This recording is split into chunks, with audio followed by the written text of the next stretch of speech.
నిజాలు ఆల్రెడీ మీకు తెలిసింది.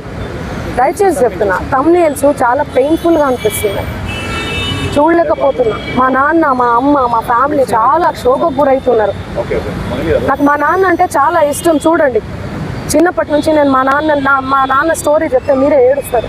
చిన్నప్పటి నుంచి నేను మా నాన్నని కాపాడుకుంటూ వచ్చిన. నేను ఎవరికైనా కూడా ఎమోషనే అమ్మ నాన్న అంటే. మీ ఫ్యామిలీలు కూడా మీకు ఉన్నాయి.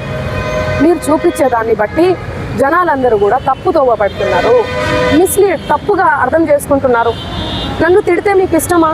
మీ ఇంటి ఆడబిడ్డ లెక్క కదా నేను, చెప్పండి. మీరు పెట్టేదాన్ని బట్టే కదా వాడు తిడుతూ ఉంటారు. వాళ్ళ కింద అసలు వాళ్ళకి ఏం తెలుసు? ఏం మాట్లాడినా కూడా అసలు గాడిద మీద కూర్చొని పోతే అసలు గాడిద మీద కూర్చొని పోతుంది అంటారు. కింద నుంచి పోతే అసలు ఎందుకు ఎట్టమంటే తెడ్డమంటే ఎట్టం. దయచేసి చెప్తున్నా, నేను రిక్వెస్ట్ చేస్తున్నా, ప్లీజ్. ఎమోషన్ అయిపోతున్నా చాలా. నేను తప్పకుండా బాధితుల తరపున ఉంటా, నిలబడి ఉంటా. 100% బాధితులకు న్యాయం జరగాలి, వీళ్ళని కఠినంగా శిక్షించాలి, అంతే.